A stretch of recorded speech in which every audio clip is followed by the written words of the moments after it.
merci. Donc, This meeting is being recorded. voilà, donc c'est une réunion d'information sur un format d'1 heure, une 30 minutes de présentation par le docteur Renan Batz, Chambre, et une demi-heure de questions-réponses. Donc, si vous avez des questions, vous pouvez les mettre sur le chat.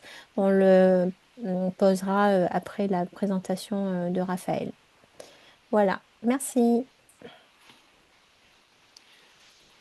Bonsoir à tous et merci de m'avoir proposé ce temps de présentation sur la thématique de douleur chronique à l'approche en médecine générale.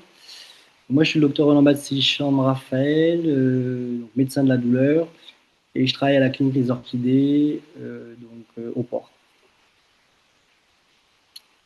Diapositive suivante.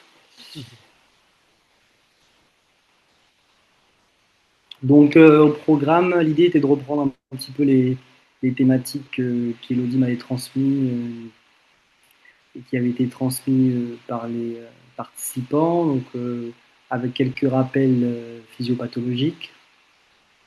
Des outils pratiques à pouvoir utiliser en cabinet de médecine générale, revoir un peu les indications de traitement, la gestion des effets indésirables, des effets secondaires, le switch des traitements antalgiques, la désescalade du traitement des traitements, la notion de prise en charge non médicamenteuse, la question autour des réseaux de partenaires, la réalisation d'une demande auprès des structures spécialisées de douleurs chroniques et un petit point sur les nouvelles recommandations, notamment la recommandation HAS sur la fibromyalgie.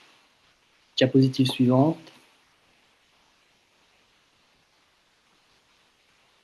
Donc, concernant les rappels physiopathologiques, l'idée est de reprendre les différents types de douleurs via les différents mécanismes d'action qu'on connaît autour de la douleur. Donc, on verra la nociception, la modulation du signal douloureux, la notion de douleur neuropathique, la sensibilisation périphérique et centrale et les douleurs nociplastiques. Diapositive suivante.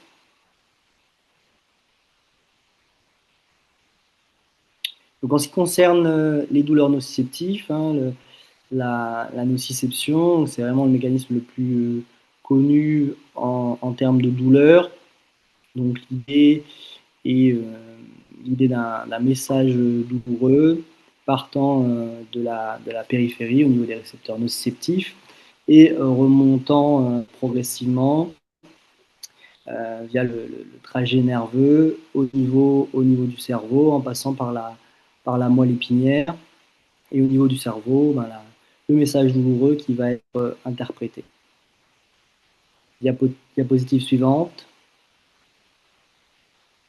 Les deux autres mécanismes les plus répandus pour le fonctionnement de la douleur sont deux mécanismes de modulation du signal douloureux avec la théorie du gate control ou du portillon, où l'idée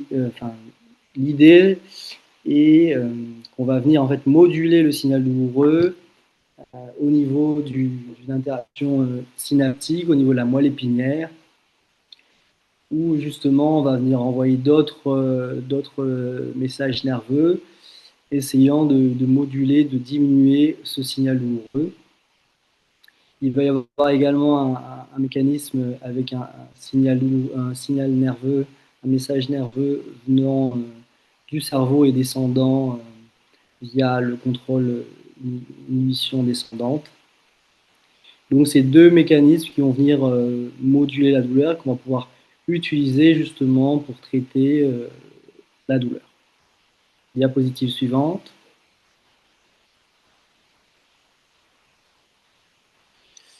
Alors, l'autre type de douleur qu'on va avoir, qui est également assez répandu, ce sont les douleurs neuropathiques.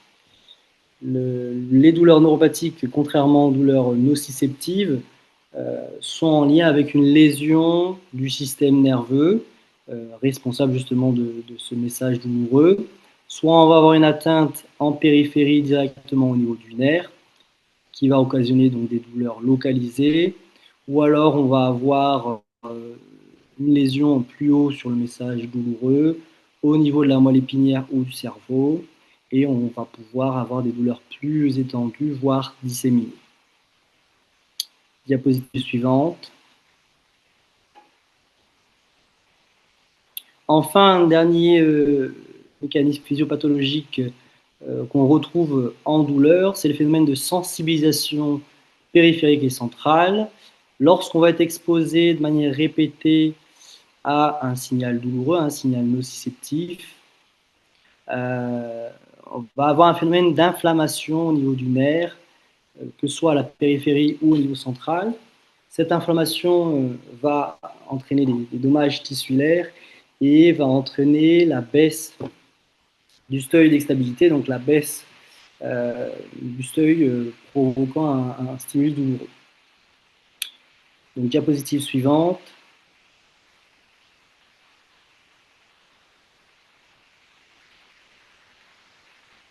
C'est via ces mécanismes de sensibilisation périphérique centrale qu'on va pouvoir donner des hypothèses autour du troisième grand type de douleur qu'on va retrouver, les douleurs nociplastiques.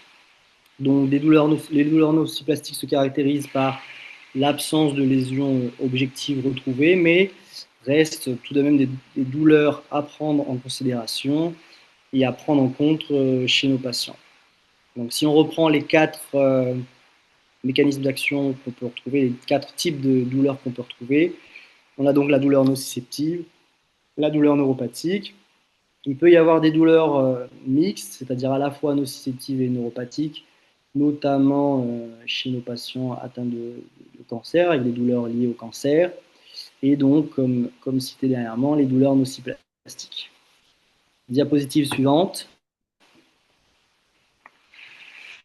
Alors, on a demandé également quelques outils pratiques qu'on peut utiliser en cabinet de médecine générale. Donc, j'ai pensé à 2 outils et je citerai oralement un troisième outil. Donc, le DN4, qui est un outil diagnostique sur les douleurs neuropathiques. Le questionnaire FIRST, un outil de dépistage de la fibromyalgie. Donc, diapositive suivante. Donc, le DN4, en fait, c'est 10 items, 10 questions qu'on peut réaliser assez rapidement en consultation, permettant d'objectiver une douleur neuropathique.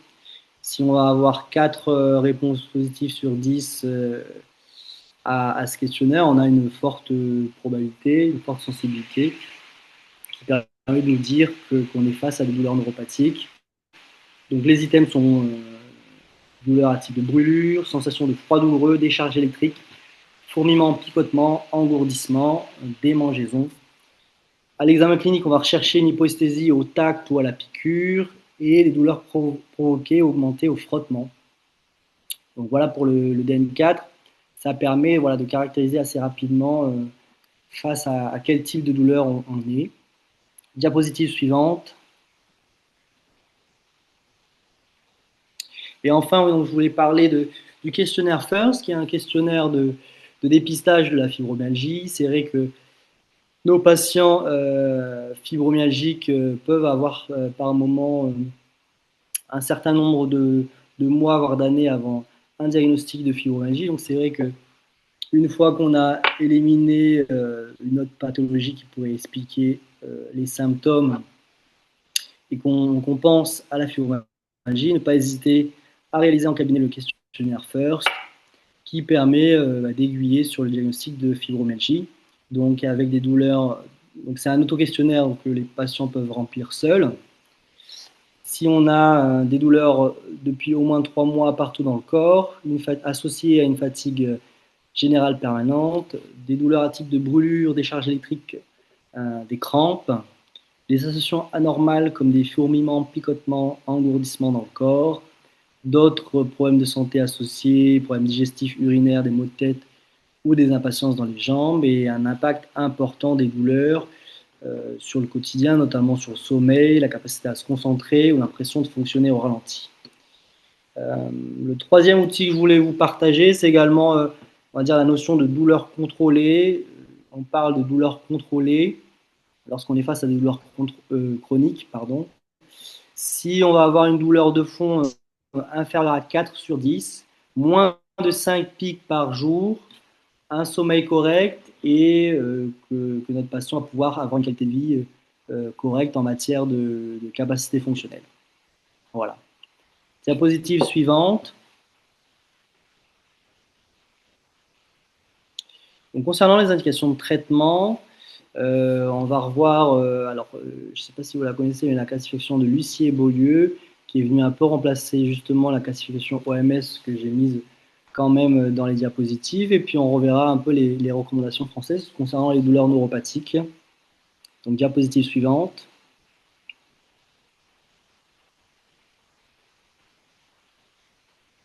Ce qui est intéressant dans la classification Lussier-Beaulieu, c'est qu'on va venir vraiment mettre en place un traitement antalgique en fonction du type, du mécanisme d'action en lien avec nos douleurs. Donc, si on a des douleurs nociceptives, on va vraiment essayer de mettre le meilleur des traitements antinociceptifs. Au contraire, si on a des douleurs neuropathiques, ben, on va essayer de venir mettre des traitements qui vont traiter ces douleurs neuropathiques, soit des traitements anti-hyperalgésiques ou des modulateurs, des contrôles descendants inhibiteurs, donc qui vient moduler la douleur, comme on l'a dit tout à l'heure, ou d'autres modulateurs au niveau de la transmission, de la sensibilité périphérique, donc plutôt sur des douleurs neuropathiques localisées. Et enfin, on va avoir des antalgiques qui vont avoir à la fois une action anti-nociceptive et anti-neuropathique. Donc ça permet de vraiment adapter le traitement antalgique qu'on va mettre au type de douleur auquel on est face. Diapositive suivante.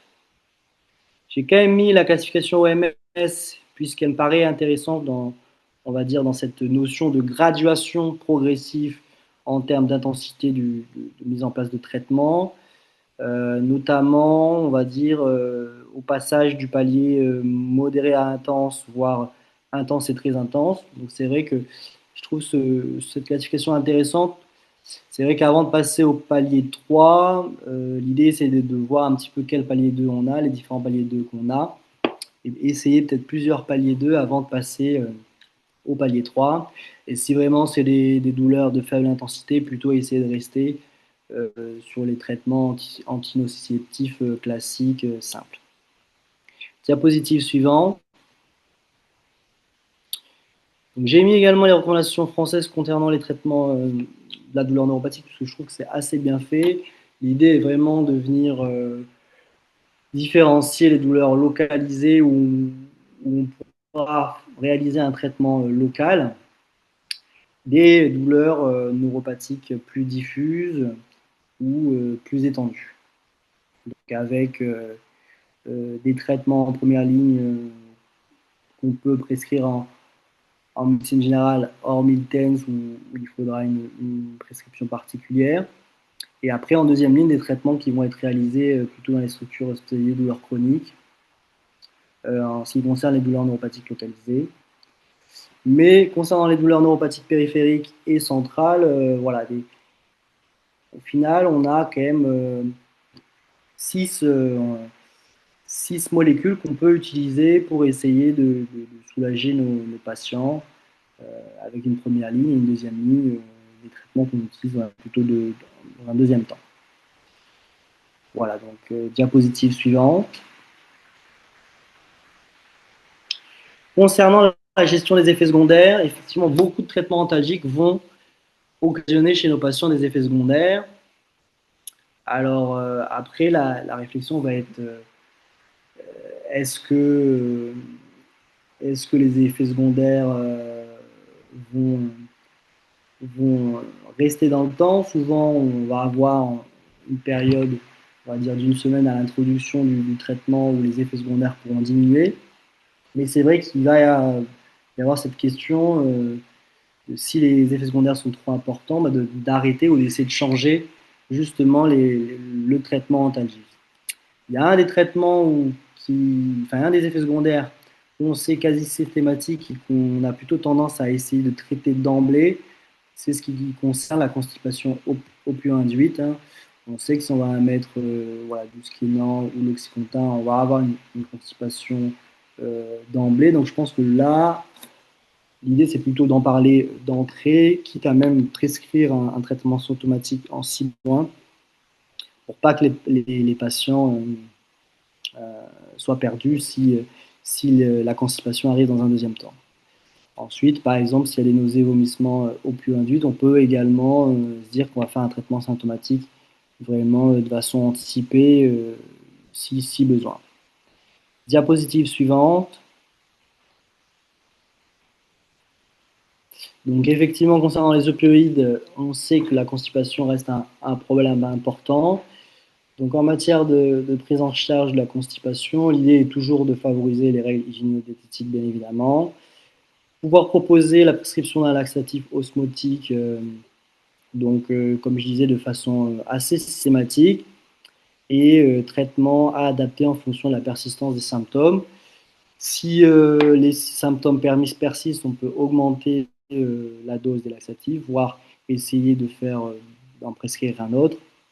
Et si vraiment il y a un échec, on pourra également prescrire l'antagoniste des opioïdes, donc la naloxone, donc avec le Moventig ou également le Relistor. Il y a aussi la possibilité de prescrire de l'oxynien, qui est un mélange d'opioïdes, donc d'oxycontin, associé directement avec son antidote, donc avec de la naloxone. Et effectivement, si on a à nouveau un échec, ne pas hésiter à penser au switch d'opioïdes, donc d'essayer une autre forme, une autre molécule d'opioïdes pour voir si la tolérance est meilleure. Diapositive suivante. Donc, concernant les switches opioïdes, justement, je pense qu'il est vraiment à retenir, c'est les 12 heures. Il y a en général 12 heures à avoir en tête entre le passage d'une forme à une autre. Par exemple, si on veut passer de la morphine orale à la morphine en sous-cutané ou en IV, toujours se dire que la forme de longue durée d'action, donc LP, va agir sur 12 heures, donc ce sera qu'au bout de 12 heures qu'on pourra réaliser le relais sous-cutané ou IV.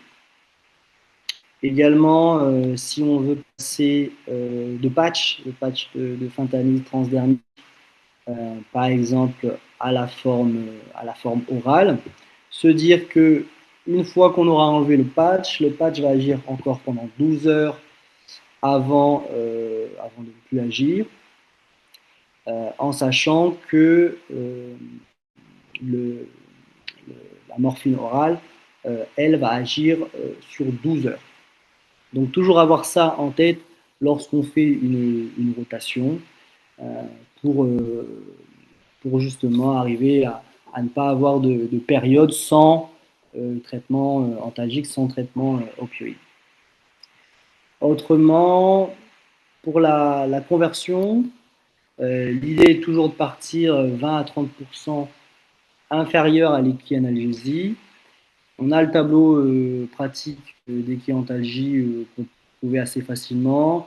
Et puis c'est vrai que l'application OpioConvert est assez simple d'usage pour retrouver justement l'équianalgésie en prenant toujours un petit peu de marge, justement parce que la tolérance peut être différente d'une molécule à une autre.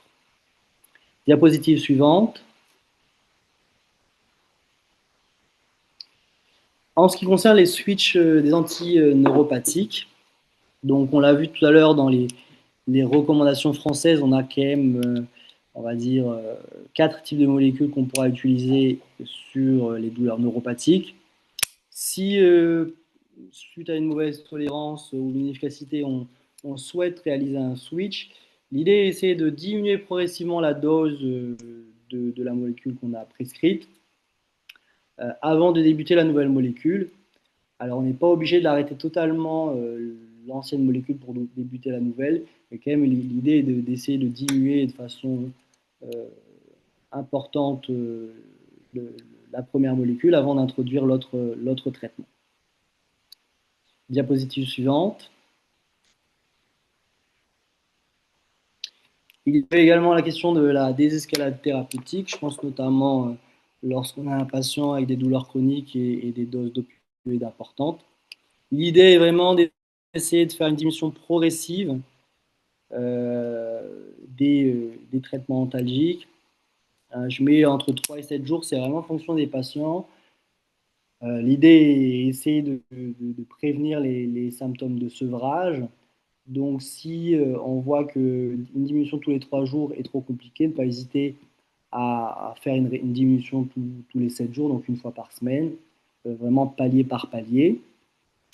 Et si on a un patient, par exemple, qui est sous Oxycontin, on peut également, une fois qu'on a commencé à diminuer l'Oxycontin, faire une diminution en faisant un switch et passant par le scannant pour arriver justement à des doses encore moins importantes avant l'arrêt des opioïdes. Diapositive suivante. Il y avait également la question de la prise en charge non médicamenteuse. Effectivement, la prise en charge non médicamenteuse fait partie, on va dire, intégrante de la prise en charge de la douleur chronique avec différents types d'interventions, la kinésithérapie. Nous, c'est vrai qu'au sein de l'unité, on utilise beaucoup l'hypnose et l'acupuncture, mais ça peut être également la sophrologie, la cohérence cardiaque. On a également la possibilité de prescrire du TENS, la neurostimulation qui permet on va dire, d'avoir une autre possibilité thérapeutique que les prises médicamenteuses. Et bien évidemment, l'activité physique adaptée. Pourquoi la prise en charge non médicamenteuse est importante? Diapositive suivante. C'est vrai que lorsqu'on est face à des patients avec des douleurs chroniques, on est dans un modèle, on va dire, assez global qui va venir toucher tous les champs de vie du patient. Donc on a pour ce principe de prendre le modèle biopsychosocial avec pas seulement, on va dire, une atteinte biologique, une atteinte physique liée à la douleur, mais également une atteinte psychique avec nos représentations, nos pensées qui vont être touchées, également nos croyances, nos émotions. On va avoir la notion du stress qui va pouvoir aussi interférer sur le ressenti douloureux et également notre environnement proche, le travail, avec un gros sentiment d'isolement et d'incompréhension, souvent également chez les patients douloureux chroniques. Diapositive suivante. Alors, il y avait la question également du réseau de partenaires. C'est vrai que pour ma part, je n'ai pas forcément, on va dire, un gros réseau ou beaucoup de tips à donner là-dessus. Je pense qu'il y a pas mal de choses à créer et à agrandir, justement. Ce que je trouve vraiment intéressant à La Réunion, c'est tout ce qui tourne autour du sport santé, sport sur ordonnance. Vraiment, peu importe le type de douleur chronique à laquelle les patients ont à faire face, l'idée c'est de continuer à bouger, à garder une activité physique malgré les douleurs. Donc c'est vrai que le site ssbe.re permet de recenser un peu tous les créneaux de sport, santé, sport sur ordonnance sur l'île. Et donc je trouve ça assez intéressant à donner comme information pour les patients pour avoir à proximité possibilité d'avoir des créneaux d'activité physique adaptés. Je recommande aussi le réseau AKPR, alors plus pour les patients avec des douleurs pelviennes chroniques ou des douleurs liées à l'endométriose. Je trouve ça assez intéressant. J'ai remis également le dispositif Mon Soutien Psy, que je trouve dans l'idée assez intéressant. Après, avec la complexité de la mise en œuvre, je dirais, au quotidien, la problématique de trouver un psychologue près de chez soi qui est inclus dans le dispositif, etc., etc. Donc sur le réseau, plutôt à essayer d'agrandir et c'est une notion effectivement importante. Voilà. Diapositive suivante. Concernant les demandes de prise en charge effectivement en structure douleur chronique, donc c'est vrai que globalement, on va avoir des délais importants avant d'avoir une première consultation en douleur chronique, globalement sur les différents centres qu'on a à la Réunion, ce qui peut rendre effectivement compliqué, puisqu'on sait que notre patient va peut-être attendre 6 mois à 12 mois avant d'avoir un premier rendez-vous. Moi, ce que je conseille, en tout cas, comment on essaie de marcher aux orchidées, si on arrive à avoir un courrier détaillé, notamment avec ce qui a été essayé comme thérapeutique et notamment un peu la chronologie concernant les douleurs, avec un questionnaire rempli par le patient, on va essayer en fonction des situations, de prioriser un petit peu les rendez-vous.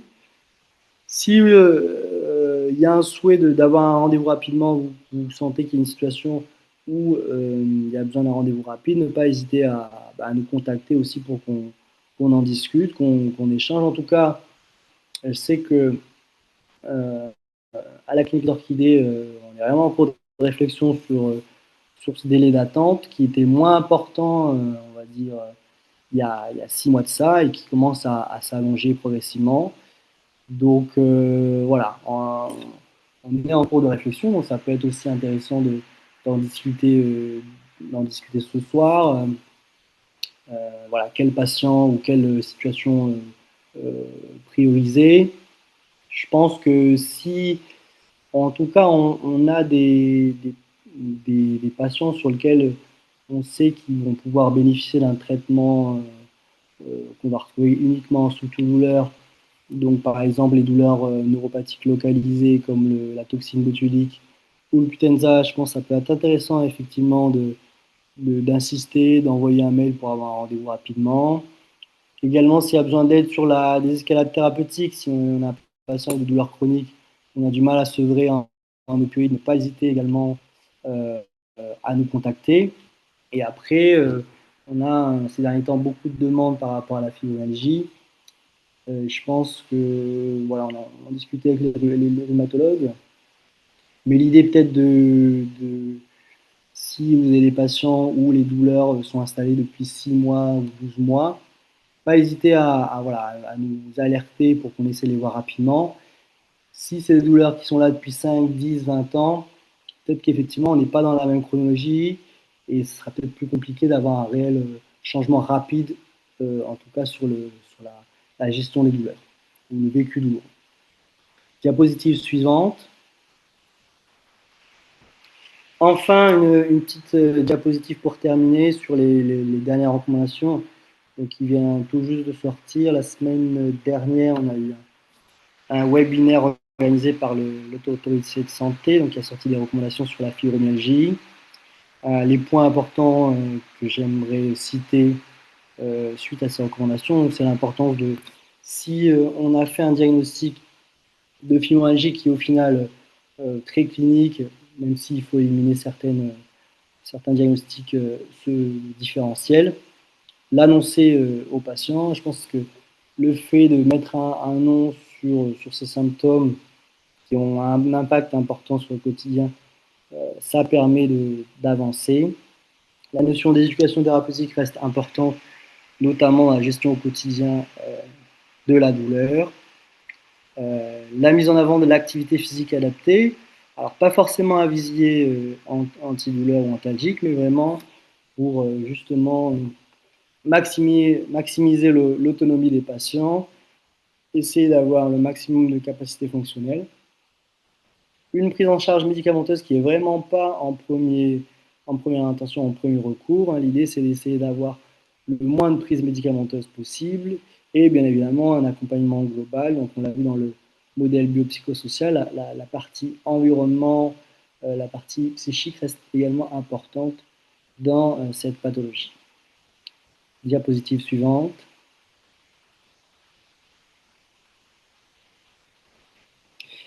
Merci à vous tous pour votre attention et puis et ben, on peut effectivement partir sur un moment d'échange.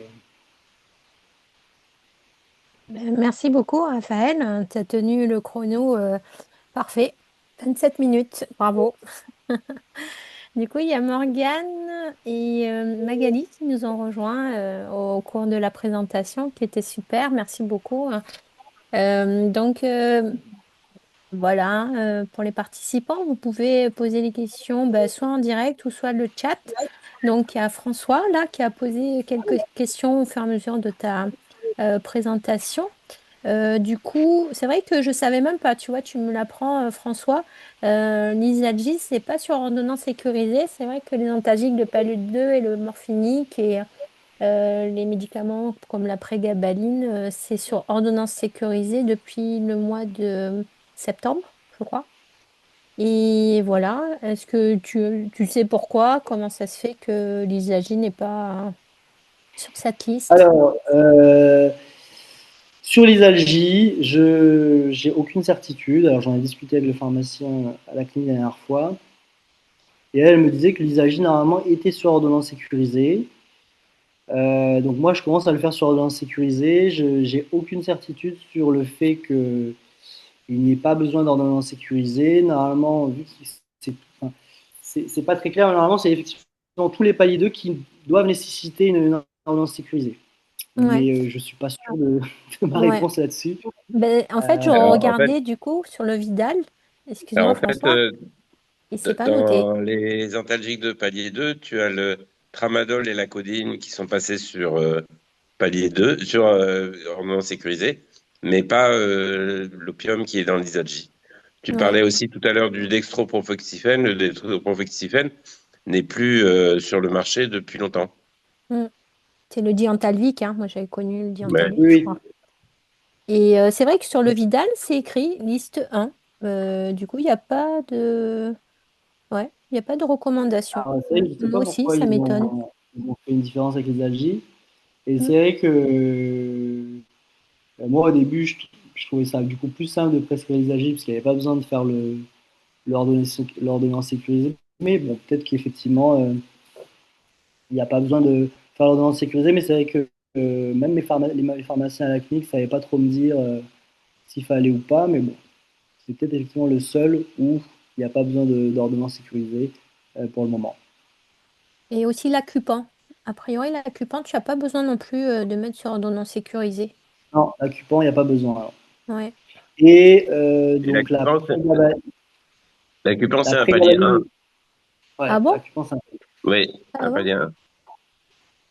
Bon. Alors c'est vrai que c'est pour ça que la notion de palier d'OMS est un peu obsolète et que la situation de Lucé Beaulieu est peut-être un peu plus adaptée. Mais c'est vrai que sur cette notion d'intensité, on a tendance à prescrire l'accupant un peu plus facilement Mm. que d'autres antalgiques. Et pour les ordonnances sécurisées, la prégabaline, effectivement, maintenant a nécessité d'une ordonnance sécurisée, mais le Neurontin, il y a pas besoin. D'accord. Après, c'est Voilà, vrai c'est qu'il y les a une mise à deux. jour de Oui, nos logiciels médicaux et c'est vrai que l'ordonnance sécurisée, maintenant, moi, je l'imprime, hein, donc ça me pose plus de oui, problème il y a sur un ça. souci. Mm. Alors, je continue avec François qui demande par rapport aux douleurs post-chikungunya, quelle origine et quel traitement tu conseilles? Quelle origine? Ça, c'est une bonne question. Euh, Est-ce que c'est effectivement une recrudescence inflammatoire qui persiste avec une participation auto-immune? Enfin, j'avoue que là-dessus, c'est une très bonne question et je pense qu'il y aurait des choses à faire concernant les douleurs post-chikungunya. Les traitements, donc l'idée c'est de enfin, ça pourrait, si vraiment les douleurs persistent, ce serait des cures courtes de corticoïdes. Et moi, j'insiste souvent sur le fait de, malgré les douleurs, d'essayer de rester le plus actif possible euh, pour justement que les douleurs aient moins d'impact de façon chronique. Voilà. Mm. C'est vrai que moi, Alors, j'ai discuté avec mon interne. Elle avait ses parents qui sont venus en vacances et malheureusement, son père, il a chopé le chikungunya pendant ses vacances. Et là, il a des douleurs chroniques et il vient d'être mis sous immunosuppresseur et en métropole. Je sais pas s'il y a un centre de référence. Effectivement, après, moi, ce que je fais souvent, c'est que j'oriente assez rapidement vers les rhumatos si on voit que les douleurs persistent. Et effectivement, les rhumatos peuvent proposer des traitements un peu plus poussés. Euh, Bonne question sur les centres de référence. Là, je n'aurais pas la question. Moi, souvent, si j'ai des douleurs compliquées qui persistent, je dis à mes patients de prendre un rendez-vous avec un rhumato dans tous les cas, que ce soit à l'hôpital ou en ville, hein. alors, D'accord. les douleurs que moi je vois en post-chikungunya, ça peut être des douleurs inflammatoires, mais c'est souvent pas des douleurs inflammatoires qui sont qui sont d'allure neuropathique avec des brûlures, avec et même des décharges électriques, tout comme ça, des sensations de d'œdème aussi.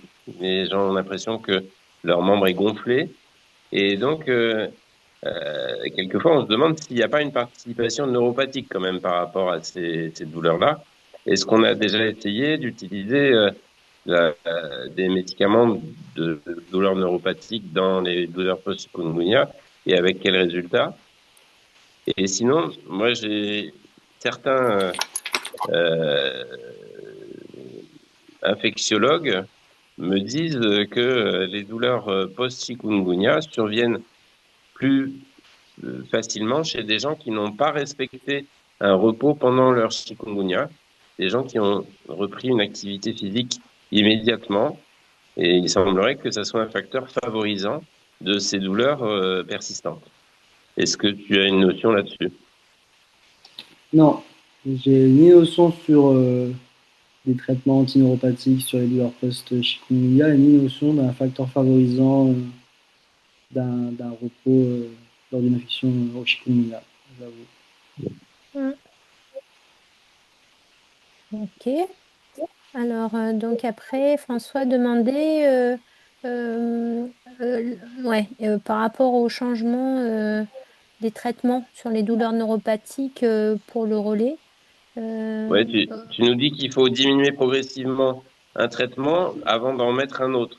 Sauf que pendant cette diminution progressive, du coup, le patient, il a quoi comme alternative pour ses douleurs? Parce que si tu mets 15 jours à lui diminuer son traitement avant d'en instaurer un autre, il va probablement souffrir pendant ces 15 jours.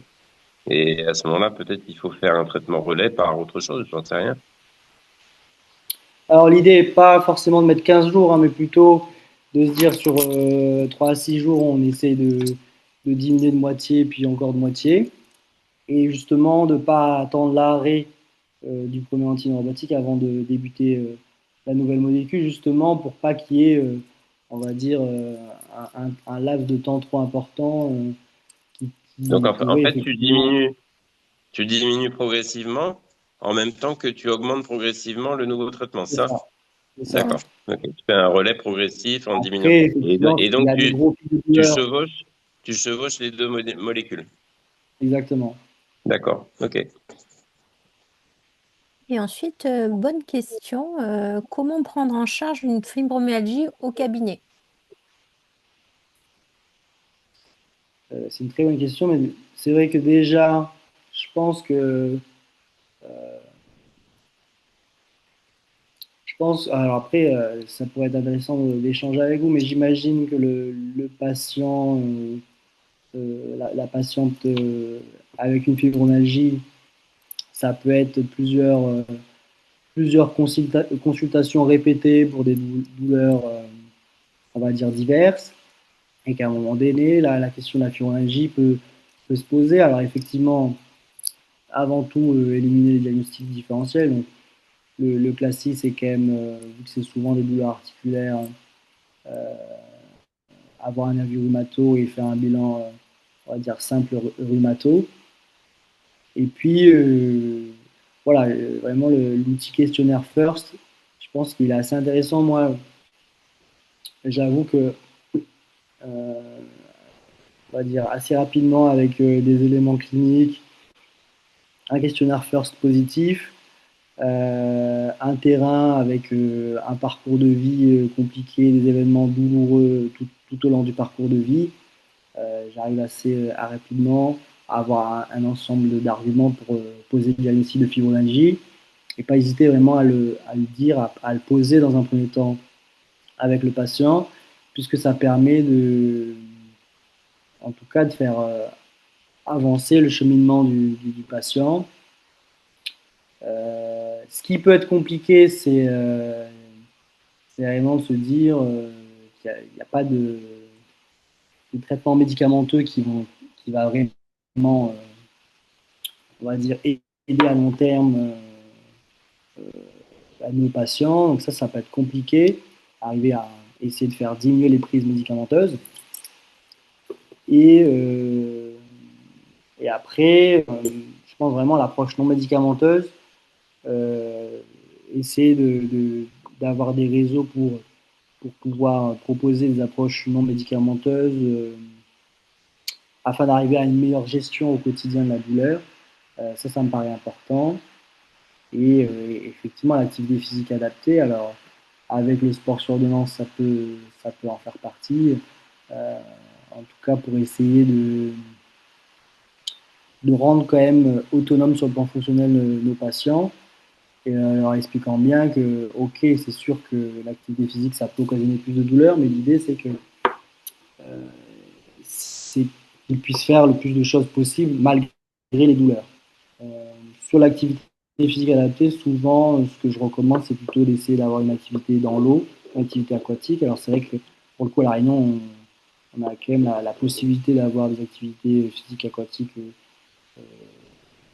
assez facilement. Donc, essayer d'orienter plutôt vers ce type d'accompagnement, en sachant que, voilà, je pense que ça peut être voilà, beaucoup d'éducation thérapeutique, beaucoup d'apprentissage de l'autogestion de la douleur. Mais c'est vrai que ça peut être compliqué, ça peut prendre pas mal de temps. D'accord, merci Raphaël. Alors, attends, Euh, oui. en pratique, on voit une personne qui se plaint de douleur depuis des années. Tu lui fais un bilan rhumato qui est négatif. Tu vois un petit peu, tu fais un questionnaire FIRST qui montre qu'il y a de très fortes probabilités que c'est une fibromyalgie. Tu lui dis, madame ou monsieur, je sais pas si en général c'est souvent des madames, mais je pense qu'il y a aussi des messieurs. Et vous avez une fibromyalgie et, euh, et il va falloir vivre avec votre douleur et essayer de retrouver une vie normale avec vos douleurs. Euh, la personne généralement est un peu frustrée et généralement va consulter d'autres médecins en disant ben voilà, vous m'avez pas apporté de solution. Donc et c'est souvent des personnes qui voient de nombreux médecins euh, qui chacun va refaire un bilan étiologique complet avec des imageries, des choses comme ça. Et souvent, c'est des gens qui ont des dossiers de 15 kilos et quand on leur donne le diagnostic de fibromyalgie, ils disent, bah voilà, vous avez enfin trouvé ce que j'ai, ok, et maintenant, qu'est-ce qu'on fait? Et ça, vraiment, c'est une situation que on voit tous assez fréquemment et ces patients nous énervent parce qu'on ne sait pas quoi en faire et parce qu'ils sont très demandeurs et que nous, on n'a rien à leur proposer. Donc, aller faire du sport, oui, oui, c'est bien. Moi, je le propose à beaucoup, beaucoup de patients, mais encore faut-il qu'ils aient la motivation pour y aller, qu'ils aient pas d'exagération de leur douleur quand ils font du sport, parce que il y a souvent des douleurs qui sont aggravées par l'activité physique, et donc la prise en charge psychothérapique, on essaie de la faire, mais si les médicaments ne font rien, ben, je sais pas, moi j'avoue que j'ai des grosses difficultés à prendre en charge ces patients-là et que en plus j'ai une grosse frustration dans la qualité de ma prise en charge. Bah, je comprends totalement et c'est vrai que ça reste quand même des prises en charge très complexes, hein. Alors, sur le fait de, voilà, à un moment donné, effectivement, on arrive à l'annonce diagnostic et les patients vont effectivement avoir une. Alors, il y a les situations où c'est une errance parce qu'ils vont voir plein de médecins et personne leur dit ce qu'ils ont.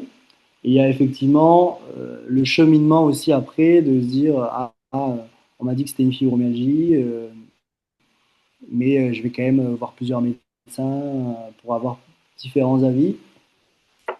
Si c'est une question de cheminement, je pense que le fait de poser le diagnostic va quand même, dans tous les cas, faire avancer les choses, que ce soit rapidement ou plusieurs semaines, plusieurs mois après avoir posé le diagnostic.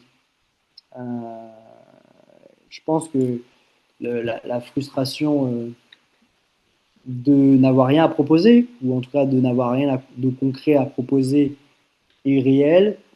Et je pense que malgré ça, il faut arriver à aussi avoir ce côté honnête ou non, l'objectif, ça va pas être que vous ayez plus de douleur. Ça va pas être ça notre objectif. L'objectif, ça va être d'arriver à faire en sorte que vous ayez une meilleure qualité de vie, une meilleure acceptation de cette douleur, parce que à l'heure d'aujourd'hui, on n'a pas de traitement qui arrive à la faire disparaître.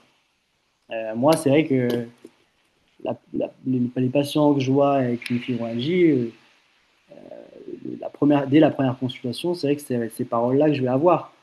Et que ça peut être effectivement compliqué à entendre, mais en tout cas, à l'heure actuelle, c'est vraiment le constat et les recommandations qu'on a, dans le sens où il n'y a pas de traitement médicamenteux qui améliore véritablement les choses. Merci.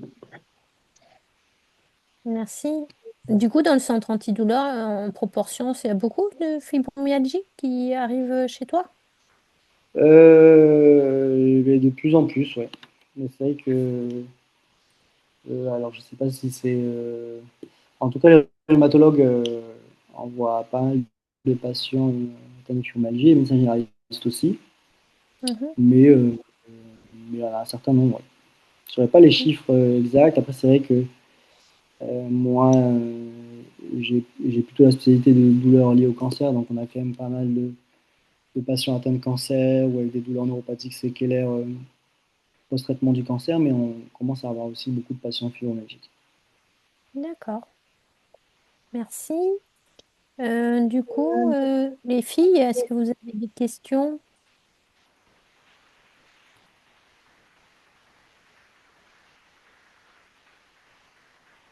Non? Non, pas spécialement de questions. D'accord. Ok. Bon, ben merci, Pas pour moi Raphaël. non plus. Ok, très bien. Tout est clair, tout est fluide. Bon, ben merci beaucoup, hein. Au niveau du timing, Merci finalement, beaucoup. on est bien, hein. Beaucoup. Ouais, Merci beaucoup, Raphaël, pour ta présentation. Et du coup, on va la avec plaisir. partager. Je pense qu'il y aura des diffusions. Et après, bon, de toute façon, il faut mûrir. Et maintenant qu'on sait qu'on peut adresser les patients, vous avez quel délai d'attente à peu près? Donc là, on commence à être sur, je crois que c'est juin le prochain rendez-vous. Ah, ah, quand même. Ah oui, quand Ça, même. ça commence à s'allonger. Et Ouais. c'est vrai que, voilà, comme je le disais dans le topo, pas hésiter À te à nous contacter. appeler ou à envoyer des mails s'il y a des demandes rapides, D'accord, urgentes, ou vous souhaitez avoir des, voilà, ou souhaitez en discuter, ou, enfin voilà, pas hésiter d'accord. Du coup, tu es à nous appeler. référencé sur OmniDoc. On peut Sûr? t'envoyer des demandes. OmniDoc. En Ah fait, non, non, ça, c'est je suis pas un... sur le Google. Ouais, parce que ça, c'est pas mal. C'est vrai que, en tout cas, pour les gastro, moi, je peux demander des avis assez rapidement. On peut faire aussi au CHU et en clinique. Donc ça pourrait être pas mal, je pense. Ok, bah, je vais m'enseigner. Ouais. Je t'enverrai le lien, comme ça tu verras. Et après, voilà, moi, ça peut aussi peut-être donner des conseils en attendant d'avoir la consultation par rapport, comme disait François, sur les questions de switch ou de relais au niveau de la prise en charge des antalgiques. Très bien, ouais. Voilà.